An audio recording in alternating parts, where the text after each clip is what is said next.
1절부터 오늘 말씀 나누겠습니다. 하나님의 사람 모세가 죽기 전에 이스라엘 자손을 위하여 축복함이 이러하니라. 그 축복을 전해 주는데 축복함이 이러하니라. 그러니까 이렇게 축복을 하셨다라는 거예요. 그 축복이라는 게 지금 히브리어로 지금 바라카 이렇게 써놨어요. 바라카라고. 그리고 이 바라카 이게 축복함이 어떻게 쓰여져요? 명사, 관사 명사, 이제 관사 명사가 합쳐진 거죠. 밑에 하베라카이 이렇게 돼 있으니까.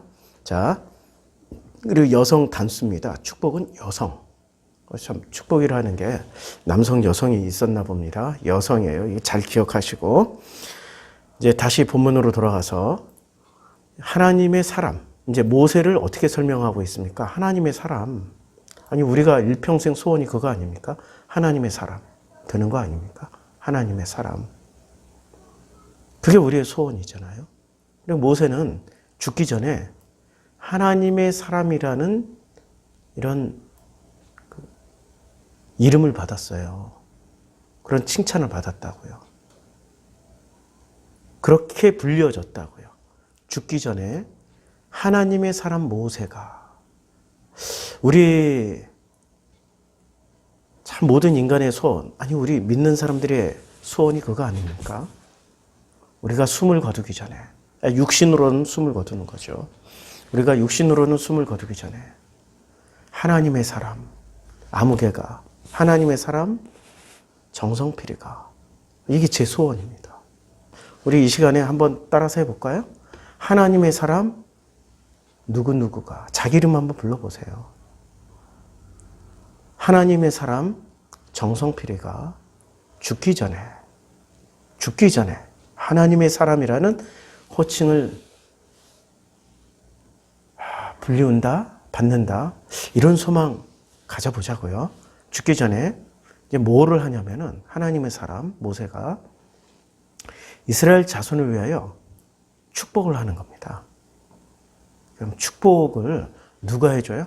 하나님의 사람이 해줘요. 이걸 또 잘못 오해하면은 전부 다 목사들이 무슨 축복권을 가진 것처럼 축복권과 저주권을, 우리가 전부 다 헷갈리는 게 축복과 저주권에 그걸 사람한테 있다고 생각하는 거야. 아니에요. 사람한테 있는 게 아니에요.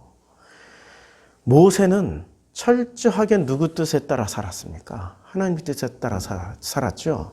그런데 목사들은 이제 대한민국에서 이만큼 목회자들이 타락한 시절이 있었습니까?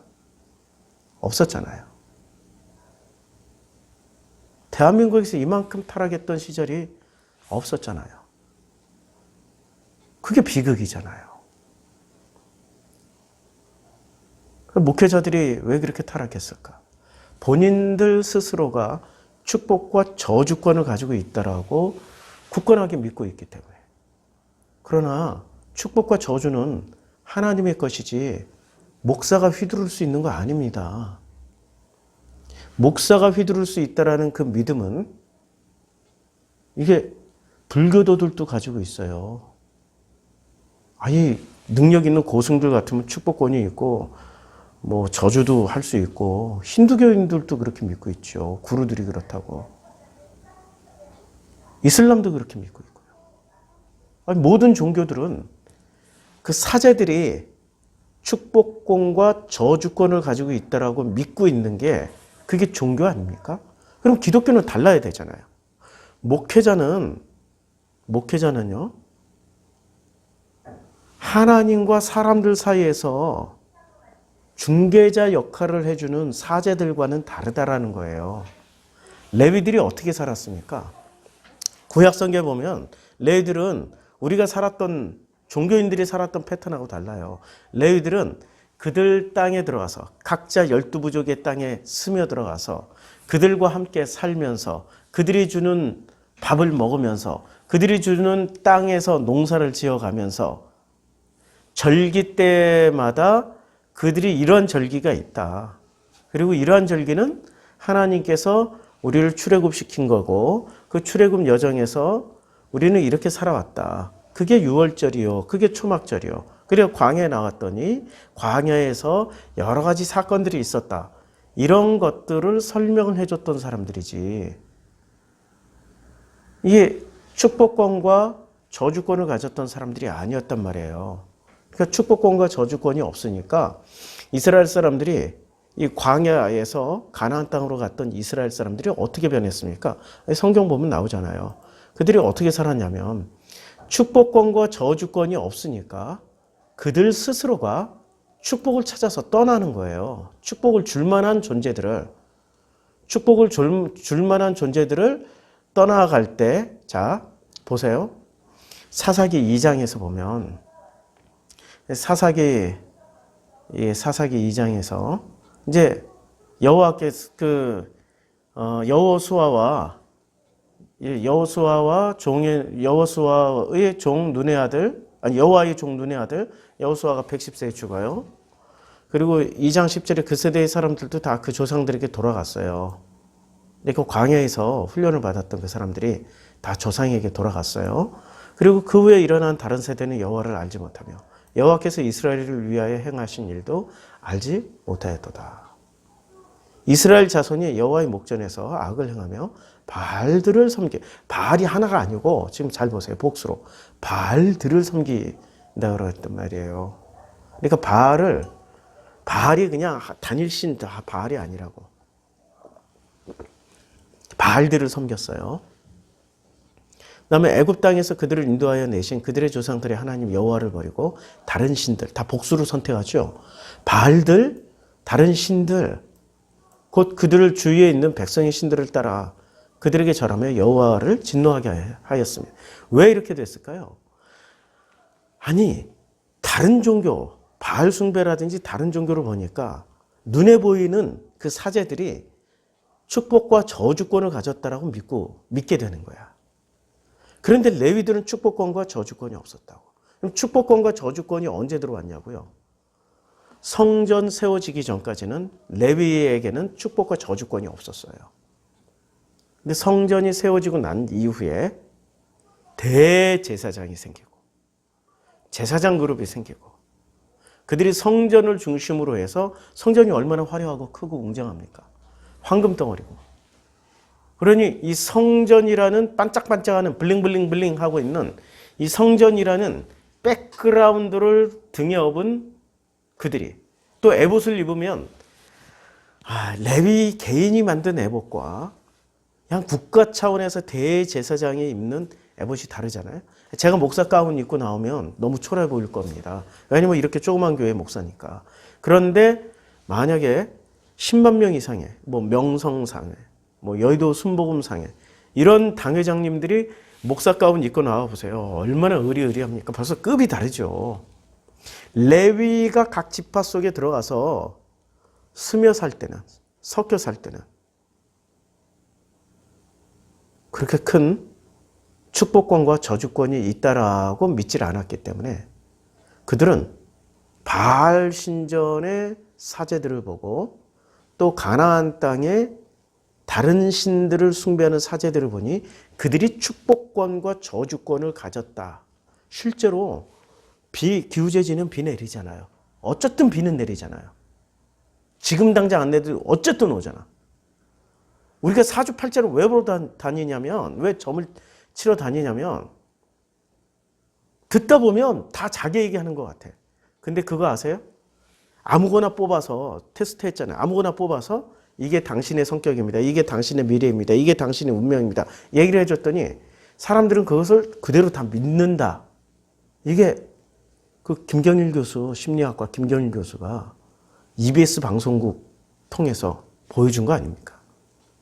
그대로 믿더라. 사람들은 믿고 싶은 걸 믿고 보고 싶은 것만 보고 자기가 정말로 그렇게 되고 싶은 것만 아멘으로 받아들이는 거라서 그래요. 자기 관념 속에 있는 것들을 사실이 아님에도 사실로 취해버리는 그런 속성이 강한 거죠. 보고 싶은 것만 보고 믿고 싶은 것만 믿기 때문에 그렇습니다.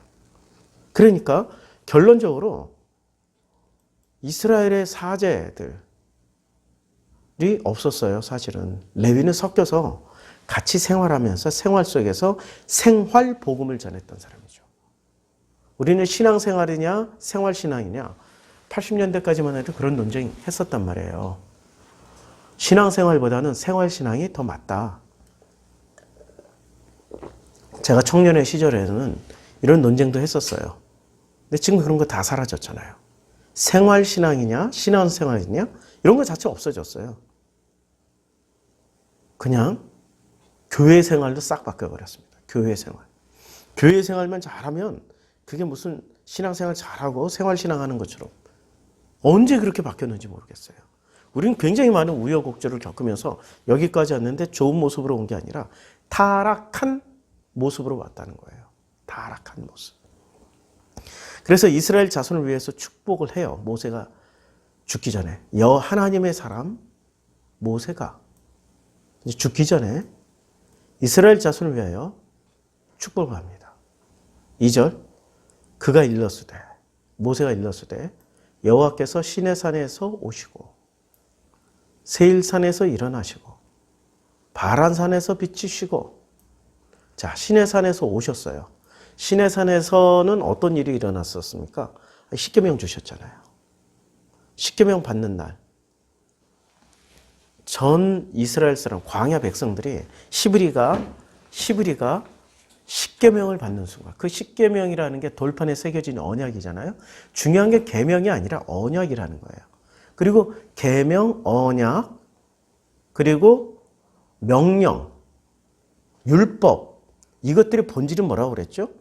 신명기 28장에서 32장까지 제가 계속 거듭 강조했잖아요.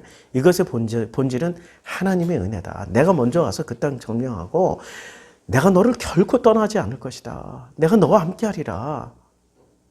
그러면 우리는 그거 뒤따라가면서 주님이 하셨네. 야, 주님의 은혜네. 아멘.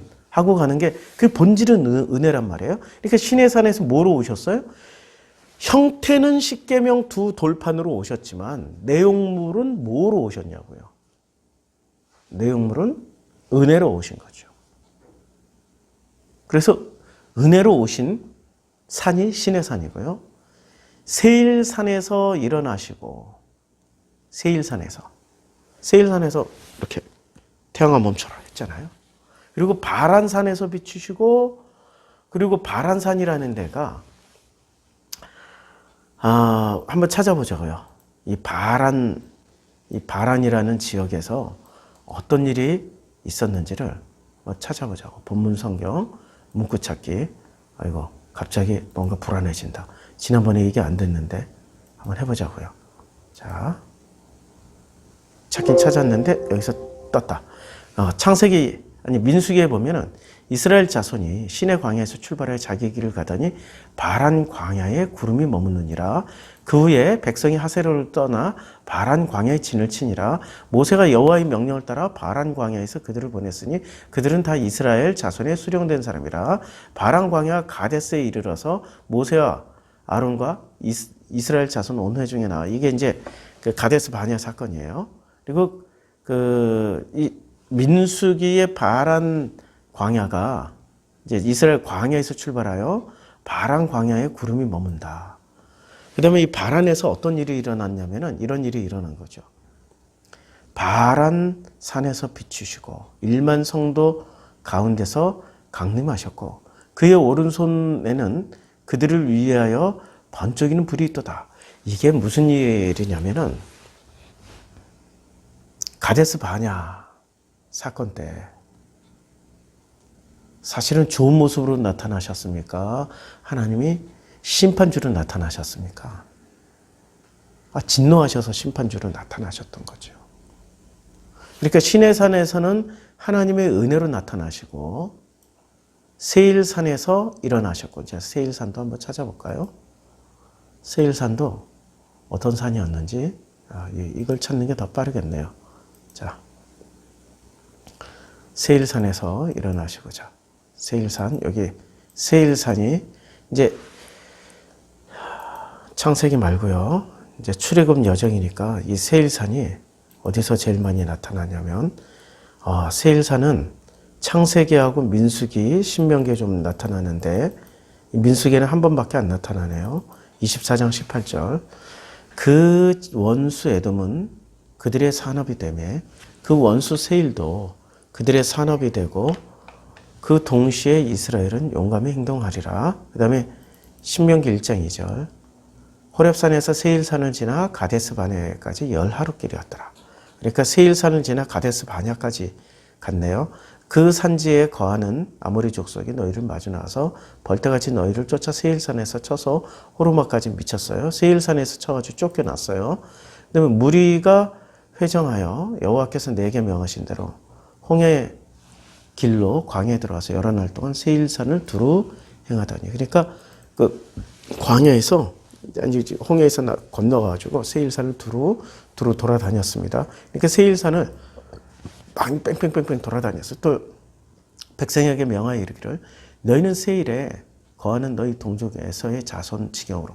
그러니까 세일산이라는 것은 이제 그 에돔 족속이 살고 있었던 데죠. 그러니까 요르단 쪽에 우리가 세일산에 거하는 우리 동족에서의 자손을 떠나서 아라바를 지나 그 다음에 2장 22절 마치 세일에 거한에서 자손 앞에 호리 사람을 멸하신 것 같이. 세일에서 호리 사람을 멸한 사건도 있고요.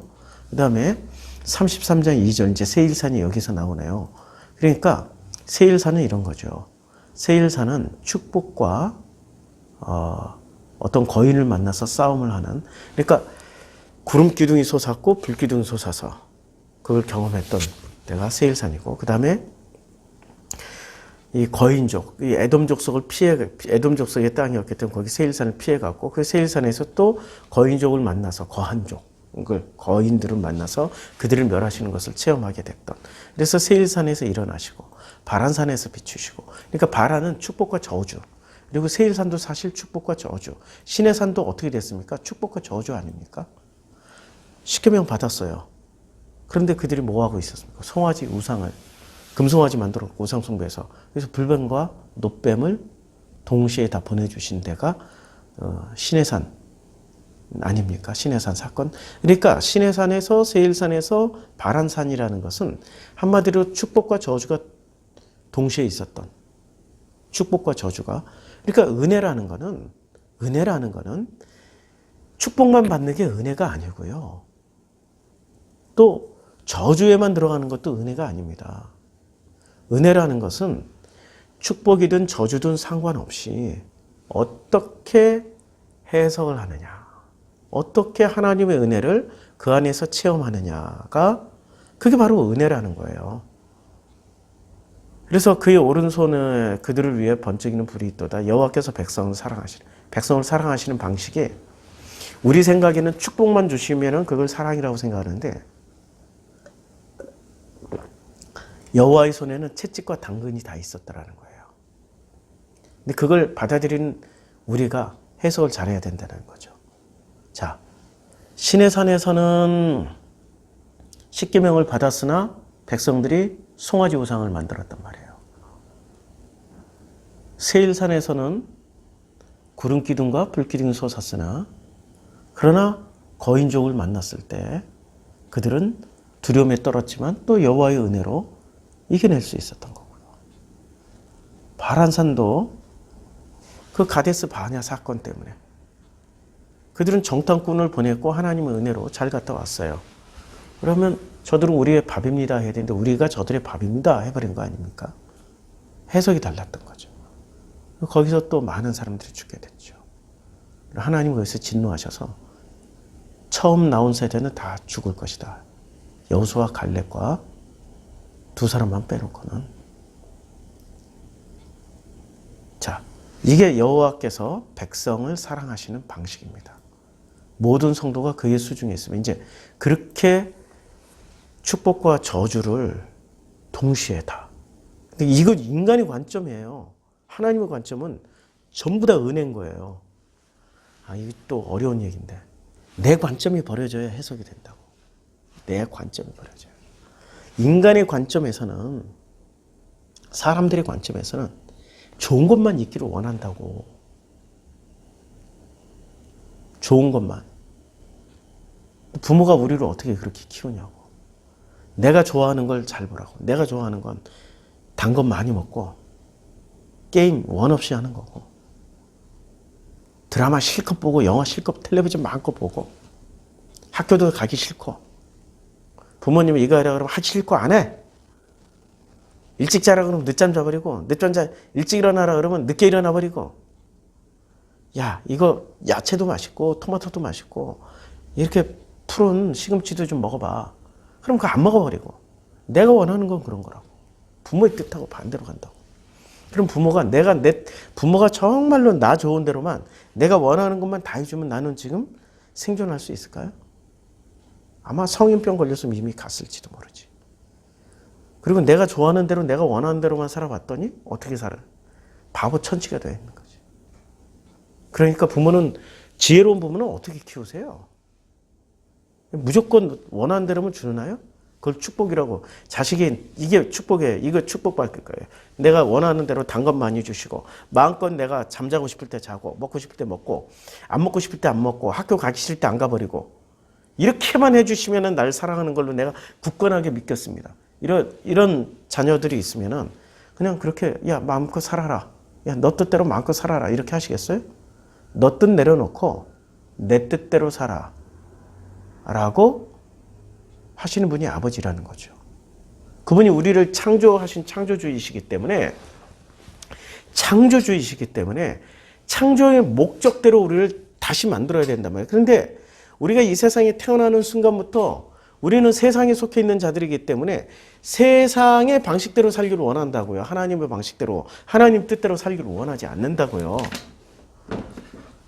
그래서 당신의 자녀들을 당신의 수중으로, 그러니까 당신의 뜻 안으로 품기 위해서 어떻게 하시냐? 3절. 여호와께서 백성을 사랑하셔요. 어떻게 사랑하셔요? 우리가 인간이 생각하는 축복과 저주로. 근데 하나님의 품 안으로 들어가면 축복과 저주라는 건 존재하지가 않아요. 그냥 하나님의 은혜만 존재하는 거예요. 하나님의 은혜 안에서 사랑을 하시는 거예요. 그러니까 사랑이라고 하는 거지. 저주를 주면서도 어떻게 사랑이라고 할 수 있겠어요? 축복만 주면서 어떻게 사랑이라고. 축복만 줘도 그게 저주가 된다니까요. 축복만 줘도 저주가 된다고요. 애가 물가에 가서 엄마 난 올 거야. 근데 애가 5살짜리가 수영도 안 배웠어. 할 줄도 몰라. 근데 엄마 난 올 거야. 그리고 절벽 끝에 가. 거기서 나 다이빙 할 거야. 그래 너 마음대로 해. 너 뜻대로 살아. 이렇게 하는 부모가 어디 있냐고요. 그게 저주가 되는 거지. 애가 실제로 다이빙 해버리면 어떻게 되냐고. 저주가 되는 거라고. 그러니까 마음껏 네가 원하는 대로 해주는 것도 저주고 네가 좋아하는 걸 마음껏 허락해 주는 것도 저주가 될 수 있다고요. 그게 어떻게 축복이냐고. 축복과 저주에 대한 이런 아주 얄팍하고 1차원적인 생각을 가지고 있는 기독교인들이 하나님을 뭐로 만들어 놔버렸어요? 바알 수준으로 타락시켜 놨다고. 하나님의 그 높고 높은 그 하나님을 아세라 수준으로 낮춰놔 버렸다고. 몰래 수준으로 평가절하시켜 버렸다고. 누가? 무식한 기독교인들이. 자, 사랑하시나니 모든 성도가 그의 수중에 있으며, 그렇게 사랑하시니까 모든 성도가, 나 같은 사람이 아버지의 수중에 있는 거, 이게 축복이라고. 이게 주의 발 아래에 앉아서 주의 말씀을 드디어 받게 되는 거예요. 드디어 주의 발 아래에 앉아서 주의 말씀을 받는. 아니 모든 기독교인들의 소망이 그거 아닙니까? 주의 발치에 앉아서, 발 아래에 앉아서 주의 말씀을 받는 그 간절한 소망이 있지 않습니까? 또 33장 1절처럼 하나님의 사람 모세, 하나님의 사람 정성필, 하나님의 사람 아무개, 하나님의 사람 누군가가 되기 위하는 게, 그게 모든 사람, 우리 모든 기독교인들의 소망 아닙니까? 그리고 주의 발 아래에 앉아서 주의 말씀을 받을 수 있는 수준까지 성장하는 게 우리의 소원 아닙니까? 이게 소원이어야지. 축복만 주시옵소서. 축복만 주시옵소서. 축복.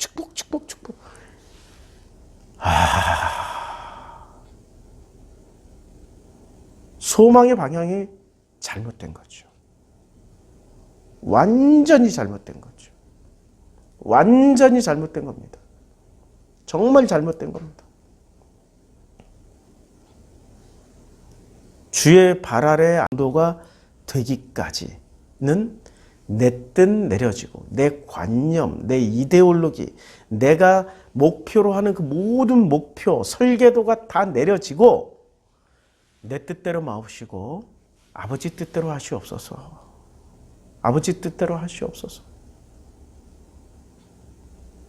그 지경까지 가야 주의 발 아래 앉아서 주의 말씀을 받을 수 있게 되는 겁니다.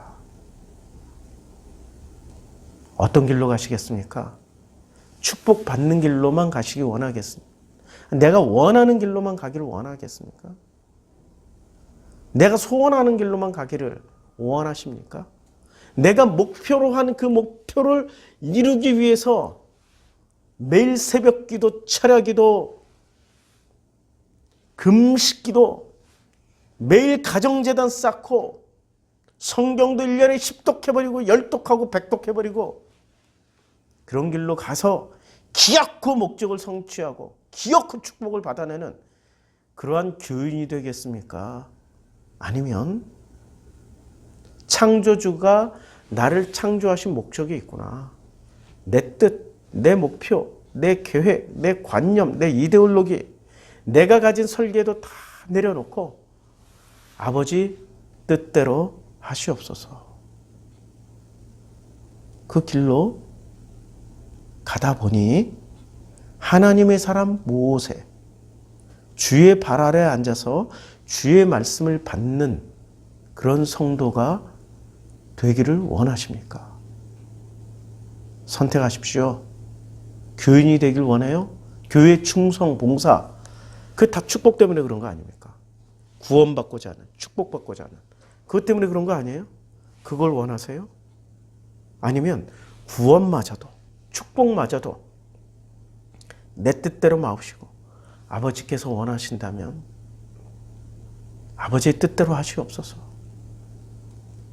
이러한 하나님의 아들, 하나님의 자녀가 되길 원하십니까? 그런 자녀들을 성경에서는 성도라고 말씀하고 있습니다. 신천지들 지들끼리 다 성도라고 얘기를 하는데 어디로 들어가고 오나요? 14만 4천. 그게 욕망이지. 그게 욕심이잖아. 목적이지. 설계도지. 그걸 축복이라고 생각하고 있지. 그런 길로 가는 사람들을 교인. 그래서 신천지에 충성하는 사람들 교인. 그런데 성도는 달라야 됩니다. 하나님의 자녀이기 때문에. 하나님의 사람 모세가 되었던 것처럼 주의 발 아래 앉아서 주의 말씀을 받는 성도님들이 되기를 주님의 이름으로 축복합니다. 기도하겠습니다. 우리에게 복을 주시고 우리에게 하나님의 은혜를 알 수 있게 허락해 주신 주님께 감사드립니다. 이 모든 시간이 주님께서 허락하신 시간이고 허락하신 시간이 주님이 우리와 함께 동행하는 시간이라는 걸 깨닫고 체험할 수 있도록 축복해 주시옵소서. 주님과 동행하는 시간 동안에 이제는 우리의 관념이나 이데올로기나 목표를 살지 않고 우리가 만들어 놓은 설계도를 살지 않고 아버지의 설계도, 아버지의 그 뜻 안에서 아버지의 은혜 가운데 살아가는 하나님의 사람 모세가 되었던 것처럼 주의 발 아래 앉아서 주의 말씀을 받는 성도들 되게 당신의 자녀가 되게 축복하여 주시옵소서. 예수님의 이름으로 기도드렸습니다. 아멘.